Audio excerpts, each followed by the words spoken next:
Pues gracias por venir a un programa más. El día de hoy tenemos un súper invitado, el doctor Robinson Cuadros. Lo voy a presentar y después le damos la palabra para que nos platique de un tema importantísimo en este tiempo. El Alzheimer es una enfermedad, un cuadro de síntomas. Vamos a platicar con el doctor Robinson precisamente sobre esto que tenemos que saber todas las personas que buscamos una longevidad más larga, que buscamos la salud de nuestros padres, de nuestros tíos, de nuestros ancianos, incluso de nosotros mismos. Perdón. Les presento al doctor Robinson Cuadros. Él es médico geriatra y especialista en envejecimiento, nutrición y calidad de vida de la Universidad de Cataluña. Es expresidente de la Asociación Colombiana de Gerontología y Geriatría. Del 2023 al 2027 presidente del Comité Latinoamericano y del Caribe de la Asociación Internacional de Gerontología y Geriatría, profesor universitario, miembro del Consejo Académico de la Universidad para Mayores de España, UNATE, consultor y asesor internacional en derechos humanos y políticas públicas en envejecimiento y vejez, líder en vacunación en personas mayores, asesor científico de la Fundación Alzheimer de Colombia y líder de la Ruta Sociosanitaria de Personas Mayores en CEFAM. Como ustedes pueden ver, es una persona bastante ocupada que hizo una diferencia importante para poder estar con nosotros y le damos la bienvenida. Doctor Robinson, muchas gracias por aceptar esta invitación. Alfredo, gracias a ti, para tu señora, tu familia, que también te da a ti estos espacios para que hablemos todos como un poquito en familia sobre estos temas que nos angustian un poquito, sobre cómo envejecer saludablemente, cómo envejecer de una manera más, digamos, tranquila, sin sentirnos que vamos a convertirnos en una carga para los demás o que vayamos a dañar ese prospecto que soñamos sobre nuestra vejez y nuestro envejecimiento saludable. Y algo que pues nos preocupa de sobremanera, que antes no era tan llamado, es todo lo que tiene que ver con la memoria y la cognición. Digamos que muchos decimos, desde que yo pueda decidir por mí mismo, desde que yo pueda reconocer a mis hijos, desde que yo me pueda valer por mí mismo, y desde hace más o menos 30 años para acá, empieza a ocurrir un fenómeno bastante llamativo a nivel mundial, y es la aparición, digamos, de manera fehaciente de los trastornos neurocognitivos o las mal llamadas, digo, mal llamadas demencias, ¿sí? No es que no hayan existido antes, ¿no? Porque, digamos, en papiros egipcios, en textos de filósofos griegos se habla de pérdida de memoria. Lo que pasa es que la humanidad ha dado un gran salto en longevidad y al extender estos años de vida, pues empiezan a aparecer o a ser más prevalentes algunas enfermedades que antes no lo eran, algunos tipos de cánceres y algunos tipos de enfermedades neurológicas como estas. Entonces, digamos que este factor de riesgo de ser longevos empieza a preocuparnos un poquito porque todos queremos añadir vida a los años. Entonces, llegar a los 90 o 100 bailando, tomándose un tequila con los amigos, ¿cierto? Pues delicioso. Pero si hay una limitación que no me permite disfrutar ese sueño que yo tenía, pues me empieza a angustiar. Y más cuando escucho que una tía, una vecina, la suegra, empezaron a tener problemas de memoria, que esto fue lento y progresivo y llegó a un punto donde la persona necesitaba ayuda y cuidado 24 horas y con familias pues ya no tan extensas como las de antes y donde se empiezan a generar tensiones familiares de quién cuida, cómo lo cuido, yo no me preparé para esto. Entonces, pues digamos, surge a nivel mundial una gran necesidad de hablar de la famosa enfermedad de Alzheimer. El doctor Alzheimer, un gran psiquiatra alemán, a principios del siglo XIX, en 1902, 1904, en el hospital de Frankfurt recibe desesperadamente a un esposo que golpea las puertas del sanatorio mental y le dice, mi esposa me cela con todo el mundo. Mi esposa, no, incluso hasta con mis hijas, no me deja salir a trabajar. Ella es muy insegura conmigo, pero también consigo misma. Y ya no se cuida, ya no se peina, ya no le gusta bañarse, y ella era muy pulcra. Y repite lo mismo. Entonces el doctor Alzheimer, viendo a este pobre esposo desesperado, dice, tráigame a su mujer, tráigame a su señora, y yo la examino. Y el doctor Alzheimer en esa época, pues dice a todo su gremio de psiquiatras, esto no es una enfermedad psiquiátrica, esto es una enfermedad neurológica y tiene un curso diferente, porque no supimos verdaderamente cuándo comenzó la enfermedad, pero vemos que está progresando. Cuando muere Augusta, esta primera mujer, él dice, pues vamos a examinar el cerebro a ver qué es lo que encontramos. Y empieza a describir unas basurillas, ¿sí? De unas proteínas mal plegadas a nivel extracelular que no permiten el buen funcionamiento cerebral, pero que a nivel intracelular, dentro de los túbulos de las neuronas, se van generando unos ovillos que van haciendo que muera la neurona y un proceso inflamatorio. Y él describe la enfermedad, pero mucho después fue cuando sus colegas, pues en honor a él, bautizaron la enfermedad como la enfermedad de Alzheimer.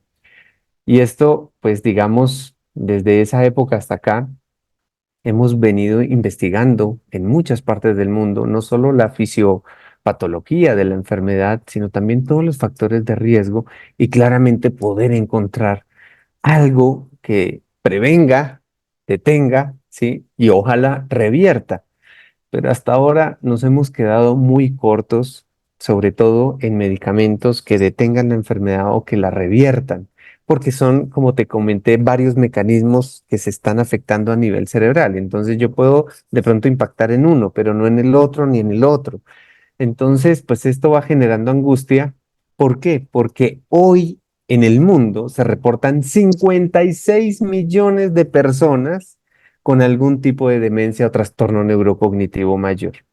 ¿Por qué digo mal llamada demencia? Porque si yo digo, Alfredito está demente, ¿sí? Todo el mundo dice, uy, cierto, se le corrió la teja, se chifló, le salió el cucú, se le corrió el champú. Tenemos un montón de frases para hablar de trastornos psiquiátricos, locuras y demás. Entonces genera un estigma, ¿sí? Genera un estigma y ya la gente empieza a mirar mal a Alfredo o diferente y lo empiezan a excluir. No, mejor no lo lleven a la reunión, mejor no lo lleven a restaurantes, déjenlo en la casita. Y ese estigma ha hecho que consultemos muy tarde, ¿sí? Y que se genere como una vergüenza social. Por eso, digamos, desde el 2013 se habla que el mejor término para llamar estas alteraciones de memoria, estas alteraciones cognitivas, es trastorno neurocognitivo mayor. Pero pues aún así en la literatura científica se sigue hablando de demencias. Lo que no se permite es llamarlas demencias seniles, porque eso no existe. Existe la demencia tipo Alzheimer, demencia vascular, demencia por cuerpos de Lewy, demencia asociada a la enfermedad de Parkinson, demencia mixta. Es decir, tratar de buscarle el origen para poder tipificarlas y darles digamos, una respuesta acertada a la familia que pregunta, ¿qué le está pasando a mi mamá? ¿Mm? Y ahí viene, pues digamos, Alfredo, otro concepto importante y es qué es normal y qué no es normal dentro del proceso de envejecimiento, ¿no? Porque como no nos enseñaron a envejecer, entonces todo lo que ocurre de malo, pues se lo echamos a los años, ¿no? Y me está doliendo la rodilla. Eso es por la edad, ¿cierto? Pero curioso porque la otra rodilla tiene la misma edad y no me duele. Entonces, empezamos un poco, digamos, a confundir qué es normal y qué no es normal. Cuando hablamos de trastornos neurocognitivos o demencias, se dice que en nuestra región, en América Latina y el Caribe, tenemos una prevalencia del 11%, ¿sí? Pero miren que la mayoría estamos envejeciendo de una manera normal, sana y saludable. ¿Sí? Pero claro, este 11% empieza a generar mucho ruido por la sobrecarga en el cuidado. ¿Y por qué no hablamos de un cáncer donde una vez se diagnostica sabemos que hay un pronóstico de vida. ¿M? Acá sabemos que empezaron a ser notorias los cambios de memoria y pueden pasar 10 o 20 años desde los cambios para que la persona pueda perder todas sus funcionalidades. Entonces, digamos que es muy variable entre persona y persona y es una enfermedad pues muy larga que va a afectar pues la dinámica familiar. ¿Empieza a cuántos años más o menos, doctor, este problema? Mira, a los 60 años yo tengo el 2% de riesgo de que me dé la enfermedad. A los 70 años ese riesgo puede subir a un 5, a un 8%. A los 80 años ya puede subir a un casi un 15%. A los 90 años casi un 20-25%. Entonces digamos que es más prevalente en la medida que somos más longevos, pero es muy diferente que me aparezca a los 60 que me aparezca a los 90. Ujú. Y ahí es donde, digamos, tenemos que trabajar mucho en hábitos de vida saludable, en ¿Cuáles salud son, mental. cómo podemos detectar lo previo a todo lo que me va a platicar? ¿Cómo podemos decir, esta persona hay que tener cuidado porque es un candidato a Alzheimer? ¿Sí? Entonces, adelante, doctor. Pues mira, se tardan en consultar las familias porque es muy difícil que uno mismo se dé cuenta de lo que le está pasando. ¿M? Las familias son las que consultan entre 3 a 5 años de que ya han empezado los primeros síntomas. O sea, pasa tan desapercibido, ¿sí? Que, que las mismas personas que conviven con ellos no logran detectar lo que está ocurriendo. ¿Cuáles son los factores de riesgo para decir este es el candidato? ¿Sí? Personas que tienen su tensión arterial o su diabetes mal controlada, que tienen altos factores de riesgo microvascular, por ejemplo, trastornos hormonales tiroideos no controlados, apneas del sueño no controladas, y colesterol elevado, sedentarismo, obesidad, malos hábitos e higiene de sueño, de alimentación, el aislamiento social, el no tener amigos, por ejemplo, también es un factor de riesgo, el haber tenido pobreza en su niñez, contaminación ambiental, baja educación, tabaquismo. O sea, mira que hay muchos factores O sea, que, el 90% de la población estamos en esa posibilidad. claro, pero ¿qué lo dispara? ¿Sí? Si yo digo, pues, bueno, yo me he tomado mis traguitos y yo he trasnochado y uno empieza a decir, bueno, ¿qué me puede disparar la enfermedad? Y aquí, digamos, hay varios estudios donde hablan del estrés medioambiental, el estrés psicosocial. Entonces, digamos que yo traigo una fragilidad cognitiva, por decirlo así, ¿sí? Y ¡pum! Se me murió mi pareja, ¿sí? Mi esposa, mi esposo, un hijo. Tuve un duelo muy fuerte, mal elaborado. Tuve una hospitalización por una fractura, cambié de vivienda, tuve una crisis económica. O sea, un impacto emocional hace que esa memoria a corto plazo inmediatamente empiece a sufrir.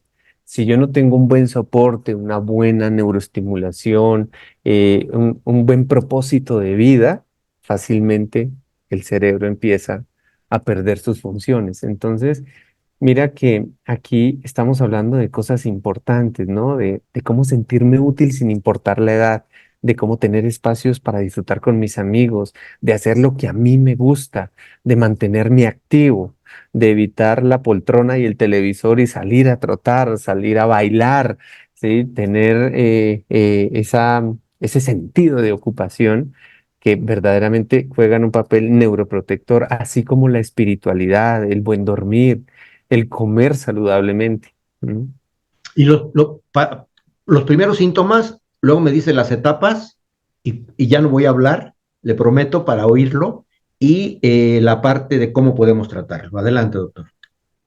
Pues mira, digamos que desde hace más de 20 años existen diferentes criterios para hablar de qué se afecta en esa memoria a corto plazo, ¿cierto? Y digamos que hay tres componentes que acompañan a la memoria a corto plazo.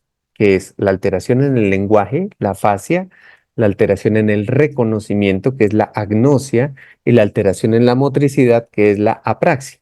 Entonces, cuando hablamos de la memoria a corto plazo, ¿ya me lo tomé o no me lo tomé? ¿Lo dije o lo pensé? ¿Iba o venía? ¿Cerré la puerta? ¿Dejé el gas cerrado? Que es algo que nos ocurre a todos, ¿cierto? ¿Cuándo era la cita con el doctor Cuadros? Sí, ya me bañé, pero cuando digamos esa memoria a corto plazo empieza a afectar el día a día, ahí es cuando uno dice, tengo que consultar, ¿sí? Porque las personas que me dicen, siento que todo el mundo me corrige, como que yo ya no sirvo para nada, ¿sí? Y esto no hace parte de la vejez. Cuando yo siento que todo el mundo me está corrigiendo, es porque algo está ocurriendo. Todo lo que hago está mal, ¿sí? Ya no me tienen paciencia porque soy viejo. Y eso no es por ser viejo, sino porque algo está pasando. Estoy cambiando el ecosistema familiar.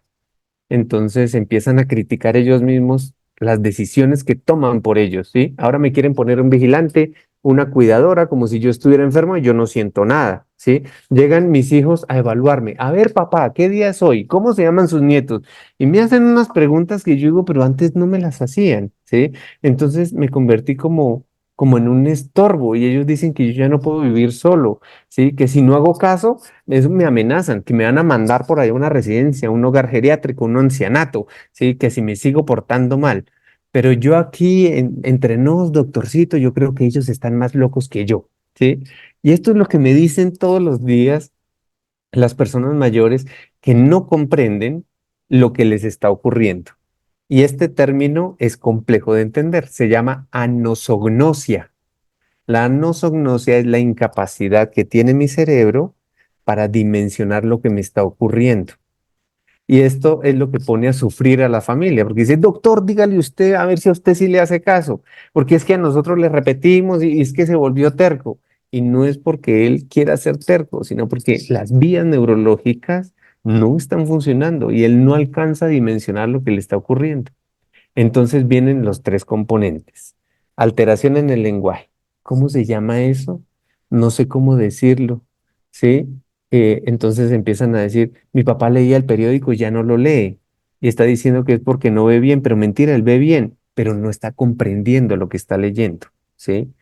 Ya no habla con la fluidez que hablaba antes, ni cuenta esas historias hermosas que contaba, ya como que cuenta la misma historia, ¿sí?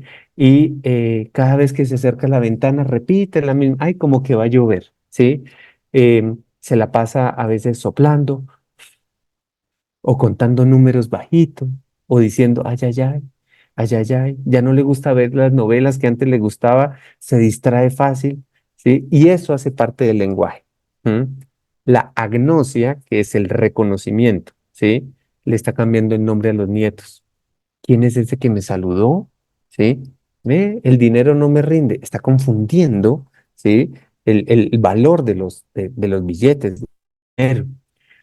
Cuando estamos en unión o en un paso, no reconoce su espacio y empieza, ay, vámonos ya para la casa, vámonos, vámonos, vámonos, vámonos. Y empieza esa angustia al caer la tarde, ¿sí? Entonces no reconoce caras, objetos, lugares, y por eso tantas personas mayores se pierden, ¿sí? Y hasta que no se pierden, ahí sí la familia consulta, ay, es que se le está perdiendo, y pues ya han pasado casi 7 años de la enfermedad.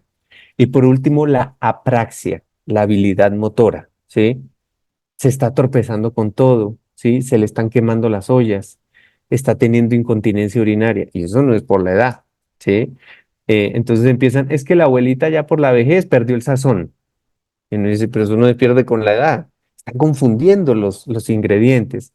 Dice que ya no teje porque no le funcionan los ojitos o la artrosis. Mentira, se le olvidó la puntada, ¿sí? Está repitiendo ropa interior, ya no se baña que porque le da frío. Y es que graduar el agua, quitarse la ropa, el jabón, el champú, toda esa secuencia se complica. Le gusta permanecer sentada y dice que la calle es peligrosa, ¿sí? Ahora le huele mal su interior, entonces lo lava, los esconde, ¿sí? Se está atorando con los líquidos, ¿sí? Empieza a escupir las cascaritas porque la motricidad también de la deglución se puede alterar. Entonces, mira que esto que hemos hablado es lento, pero va progresando. Y eso es característico de la enfermedad. Y hay varias etapas, ¿verdad?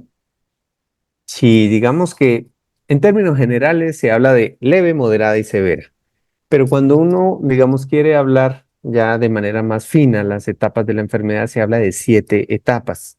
Básicamente, ¿qué marcan las etapas? La independencia funcional.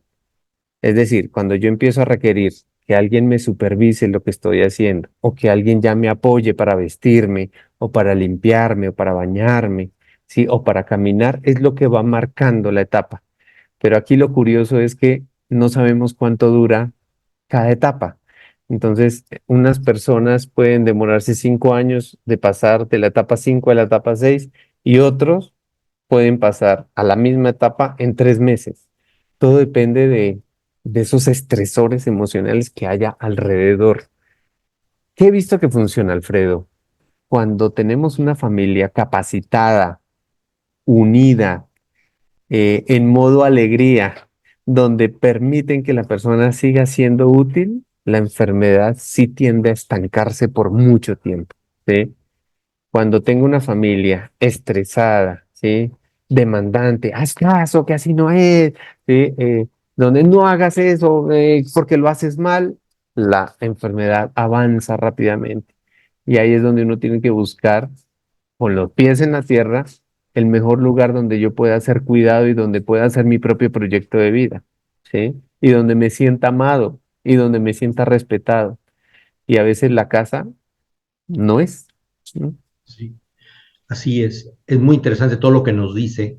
¿Qué podemos hacer? Bueno, no le voy a preguntar el tratamiento porque es eminentemente médico, pero ¿qué podemos hacer las personas comunes con estas personas? Aparte de darle amor, aparte de darle entusiasmo, aparte de evitar el estrés para que la persona no se aísle, ¿qué otra cosa pudiéramos hacer?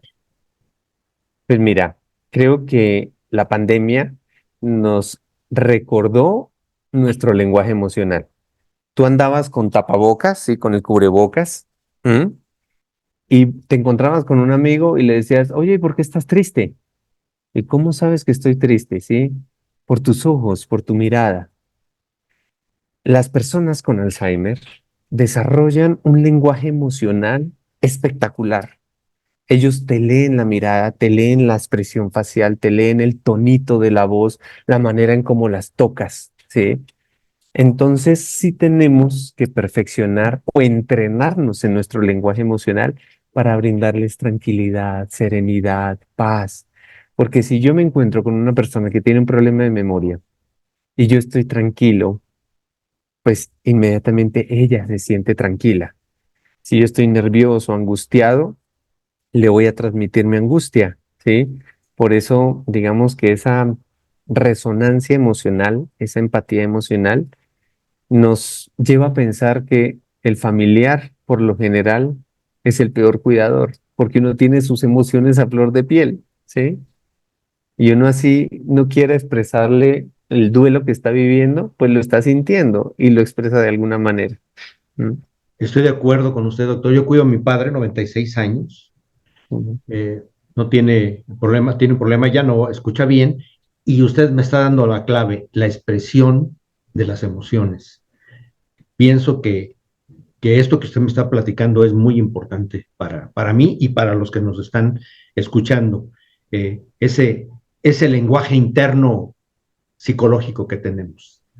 Doctor, ¿alguna sugerencia antes de terminar este programa? Porque sabemos que es usted un hombre muy ocupado. ¿Alguna sugerencia, algún cierre importante para los que nos escuchan, doctor? Pues mira, yo creo que siempre recordar que las personas, no son enfermos. Cuando vemos el enfermo se nos olvida quién está detrás de esa etiqueta. Entonces, fomentar la independencia funcional, hacer un mapa emocional para recordar quién es la persona. A ver, Alfredito, cuál es la música que se canta, cuál es la que se baila, ¿sí? Cuáles son sus flores favoritas, cómo le gusta que lo llamen sus amigos, qué es lo que recuerda con más cariño de su trabajo, cuáles son los temas que le apasionan, cuáles son las actividades que disfruta, ¿sí? Cómo le gusta oler, verse.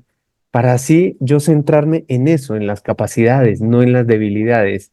Así valoro a la persona por su presente, por lo que es, no por lo que fue, por lo que es, incluso en medio de la enfermedad.